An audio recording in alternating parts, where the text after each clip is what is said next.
पुरुषाय नमः। लक्ष्मीनाथसमारम्भां नाथयामुनमध्यमाम् अस्मदाचार्यपर्यन्तां वन्दे गुरुपरम्पराम्। धियं सदा परिभवग्नमभीष्टदोहम् तीर्थास्पदं शिवविरिञ्चिनुतं शरण्यं भृत्यार्तिहं प्रणतपालभवाब्धिपोतं वन्दे महापुरुषते चरणारविन्दम्। वंशी विभूषितकरान्नवनीरदाभात् पीताम्बरादरुणबिम्बफलाधरोष्ठात् पूर्णेन्दुसुन्दरमुखादरबिन्दुनेत्रात् कृष्णात् परं किमपि तत्त्वमहं न जाने। नारायणं नमस्कृत्य नरं चैव नरोत्तमं देवीं सरस्वतीं व्यासं ततो जयमुदीरये। जय जय श्री राधारमण जय जय नवल किशोर जय गोपी चित चोर प्रभु जय जय माखन चोर जय जय माखन चोर। आइए मन और वाणी को पवित्र करने के लिए भगवान नाम संकीर्तन का सहारा लेते हैं।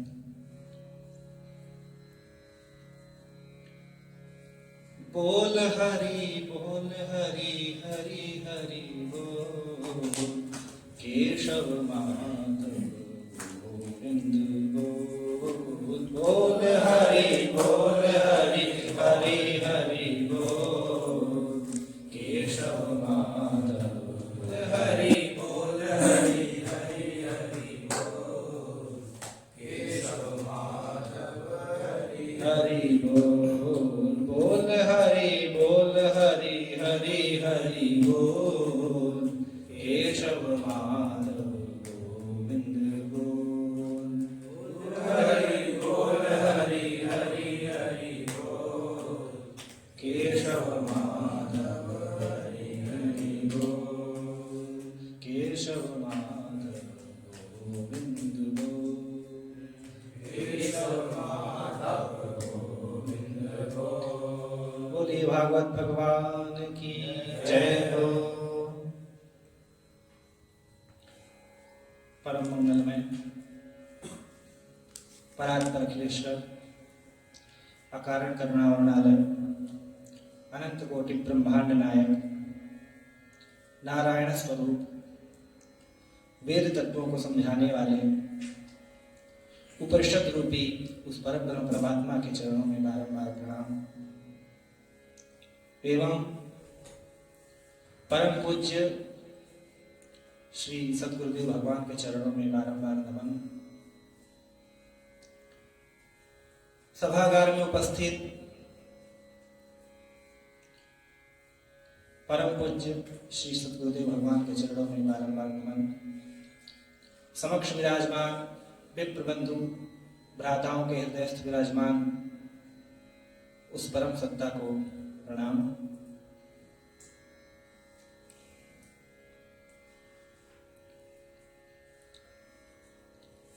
आइए आज के सत्र में प्रवेश करते हैं।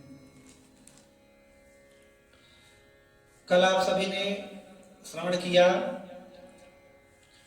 कल परसों के सत्र में आप सभी ने श्रवण किया कि संपूर्ण सचराचर जगत में विश्व ब्रह्मांड में ईश्वर द्वारा ईश्वर सर्वत्र व्याप्त है, ईश्वर से पृथक कुछ भी नहीं। ईशावास्यमिदं सर्वं यत्किंच जगत्यां जगत् तेन त्यक्तेन भुञ्जीथा मा गृधः कस्यचित् धनम्। अर्थात सब कुछ उस परमात्मा से व्याप्त है, इसलिए जितने भी भोग्य पदार्थ हैं उनको भोगिए, परंतु उसमें आसक्त होकर के नहीं भोगिए, उनसे निष्क्रिय होकर के उनका भोग करिए। तेन त्यक्तेन भुञ्जीथा मा गृधः कस्यचित् धनम्। उस वस्तुओं से आसक्त मत होइए। किस प्रकार से? पद्म पत्र में वामसा। गीता में कहते हैं भगवान, जिस प्रकार कमल कीचड़ में ही उत्पन्न होता है परंतु लिप्त नहीं होता है, निर्लिप्त रहता है, उसी प्रकार से भोग भोगिए परंतु उसमें लिप्त मत होइए, आसक्त मत होइए। भगवान भागवत जी में भी कहा गया है, भगवान कहते हैं उद्धव से कि उद्धव, तुम इस संसार में तो रहो परंतु संसार को अपने मन में मत आने दो। संसार में तो तुम रहो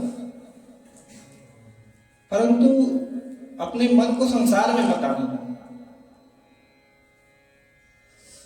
और संसार को अपने मन में कैसे नहीं रख सकते हैं? तो भगवान ने उद्धव जी को दत्तात्रेय जी के 24 गुरुओं के माध्यम से समझाया है भागवत जी में। तो उसी प्रकार यहाँ पर भी वेद भगवान कहते हैं कि आप जगत में तो रहिए, जगत के जो भोग्य वस्तु हैं उनको भोगिए, क्योंकि बिना भोगे मनुष्य की आवश्यकताओं की पूर्ति नहीं हो सकती। ये भोग्य पदार्थ जितने भी हैं सचराचर जगत में, बिना भोगे मनुष्य की आवश्यकताओं की पूर्ति नहीं हो सकती। भोग तो भोगना ही है, परंतु भोगों को भोगते हुए निष्प्रिय बने रहना है, आसक्ति रहित बने रहना है। तेन त्यक्तेन भुञ्जीथा कहा है यहाँ पे। तो भोगों से निर्लिप्त होकर के उन भोगों का उपभोग करना चाहिए। वास्तव में मृत्यु के बाद यह धन, ये वैभव किसी का नहीं होता है। तो ये हम सब ने कल चर्चा की थी इस विषय पे। अब प्रश्न उठता है कि संपूर्ण सचराचर ब्रह्मांड ईश्वर से ही व्याप्त है, सब कुछ ईश्वरमय है, सारा पदार्थ जो कुछ भी है, जो दिखाई दे रहा है, जो सुनाई पड़ रहा है, यत् किंचित जड़ चेतन स्वरूप जो कुछ भी है सब ईश्वर में ही है। और त्याग पूर्वक भोग भोगना धन आदि को पदार्थ से, वो किसी के हुए नहीं है धन। तो कर्म किस प्रकार किया जाए? प्रश्न यह है कि अब कर्म किस प्रकार किया जाए। इसके उत्तर में वेद भगवान कहते हैं कि कुर्वन् नेवेह कर्माणि जिजीविषेत् शतं समाः। यह कर्माणि कुर्वन् जिजीविषेत्, जीने की इच्छा करो। कितने वर्षों तक? कहते हैं समाः, 100 वर्षों तक। 100 वर्षों तक जीने की इच्छा करो, परंतु एक शर्त है। क्या शर्त है? कर्माणि कुर्वन्, कर्मों को करते हुए जीने की इच्छा करो। कीदृशानि कर्माणि, किस प्रकार के कर्म करते हुए? तो कहते हैं शास्त्र नियत कर्मों को करते हुए, भगवत प्रीत्यर्थ कर्मों को करते हुए 100 वर्षों तक जीने की इच्छा करो। कुर्वन् नेवेह कर्माणि जिजीविषेत् शतं समाः। कर्म तो सब कर रहे हैं। भगवान कह रहे हैं गीता में, नहीं कश्चित् क्षणमपि जातु तिष्ठत्य कर्मकृत्। प्रकृति के तीनों गुणों के अधीन समस्त प्राणी कर्म तो कर रहे हैं, परंतु वो कर्म हमारे संज्ञान में होने चाहिए और भगवान की प्रीति के लिए होने चाहिए। यदि कोई कर्म भगवान की प्रीति के लिए नहीं हो रहा है तो वह कोरा श्रम ही है, उसका कोई फल नहीं मिलेगा। वो कर्म हमारे संसार में बांधने वाले बन जाएंगे। अगर हम भगवत प्रत्यर्थ या शास्त्र नियत कर्मों को नहीं कर रहे हैं तो वह कर्म कोरा श्रम ही है। भागवत में कहते हैं धर्म स्वनुष्ठितः पुंसाम विश्वक्सेन कथासु यः नोत्पादयेत् यतिरतिं श्रम एव ही केवलम्। आप कोई भी धर्मानुष्ठान करिए, कोई भी कर्म करिए, यदि वह कर्म भगवान के प्रत्यर्थ नहीं है, भगवत अर्थ नहीं है, तो वह कोरा श्रम ही है। भस्मन्नेव जुहोति सः। जिस प्रकार राख में हवन करने से कोई औचित्य नहीं है उसका, उसी प्रकार उसका कोई फल नहीं मिलेगा।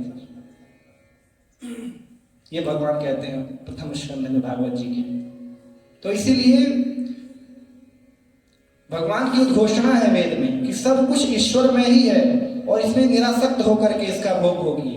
परंतु कर्म आप कर रहे हैं वो कर्म भगवान के प्रत्यर्थ होना चाहिए। यदि कर्म के बारे में प्रश्न किया जाए तो कर्म कैसा होना चाहिए? भगवत प्रत्यर्थ होना चाहिए। हम जो भी कर रहे हैं वो भगवान की प्रसन्नता के लिए ही होना चाहिए। जो कुछ भी कर रहे हैं, यही भगवान गीता में भी कहते हैं यद करोषि यदश्नासि यद जुहोसि ददासि यद तपस्यसि कौन्तेय तत् कुरुष्व मदर्पणम्। हे कौन्तेय, तो जो कुछ भी कर रहा है, जो भी खा रहा है, यद ददासि, जो भी हवन कर रहा है, जो भी दान दे रहा है, जो भी तपस्या कर रहा है, वो सब कुछ मुझ में अर्पण की भावना से करो, मुझे अर्पण करके करो, तब तुम कर्म बंधन में नहीं बंधोगे। श्रीमद् भागवत महापुराण में भी कहते हैं कायेन वाचा मनसेन्द्रियैर्वा बुद्ध्यात्मना वा नुसतः स्वभावात् करोमि यद्यत् सकलं परस्मै नारायणायेति समर्पयामि। सब कुछ उस पर ब्रह्म परमात्मा को ही समर्पित करके करो। जितने भी कर्म है, इसीलिए कुर्वन् नेवेह कर्माणि, शास्त्र नियत कर्मों को और भगवत प्रत्यर्थ कर्मों को करते हुए 100 वर्षों तक जीने की इच्छा करेंगे तो सदा प्रसन्न रहेंगे। कभी भी हम धर्म बंधन में नहीं बंधेंगे, कर्म बंधन में नहीं बंधेंगे। भगवान जब भी धरती पर आए तो उन्होंने भी कर्म किया, परंतु उसमें लिप्त नहीं हुए, आसक्त नहीं हुए, निर्लिप्त होकर के उन्होंने कर्म किए। उसी प्रकार पुनः भगवान कहते हैं कि अगर तुम इस प्रकार के कर्म नहीं करना चाहते हो, भगवत प्रत्यर्थ कर्म नहीं करना चाहते हो, और मात्र तुम अपनी प्रीति के लिए कर्म कर रहे हो, अपनी इंद्रियों के सुखों के भोगने के लिए केवल कर्म कर रहे हो, तो एवं त्वयि नान्यथेतोऽस्ति न कर्म लिप्यते नरे। इस उपाय को छोड़ करके और कोई उपाय नहीं है। भगवत प्रत्यर्थ कर्म करने के अतिरिक्त तुम्हारे पास कर्म बंधन से बचने का और कोई उपाय नहीं है। जब तक तुम अपने कर्मों को भगवान को अर्पित नहीं करोगे, तब तक तुम कर्म बंधन से मुक्त नहीं हो पाओगे, बंधे रहोगे। ये प्रकृति का नियम है। यही बात दूसरी पंक्ति में कहते हैं एवं त्वयि हे नरे एवं त्वयि नरे कर्म न लिप्यते। इस प्रकार से कर्म करने पर हे नर, तुझमें कर्म का फल लिप्त नहीं होगा, पाप पुण्य के फल से परे रहोगे, कोई भी कर्म, और इसके सिवा और कोई मार्ग नहीं है। नान्यथेतोऽस्ति, इसके अतिरिक्त और कोई मार्ग कर्म बंधन से मुक्त होने का नहीं है। गोस्वामी जी कहते हैं कर्म प्रधान विश्व रचिराका जो जस करहि सो तस फल जाका। गोस्वामी जी भी कहते हैं परंतु कर्म कैसे हो? तो भगवान की प्रत्यर्थ ही कर्म होना चाहिए, जो कि जिस कर्म से भगवान प्रसन्न होते हैं, ऐसा ही कर्म होना चाहिए।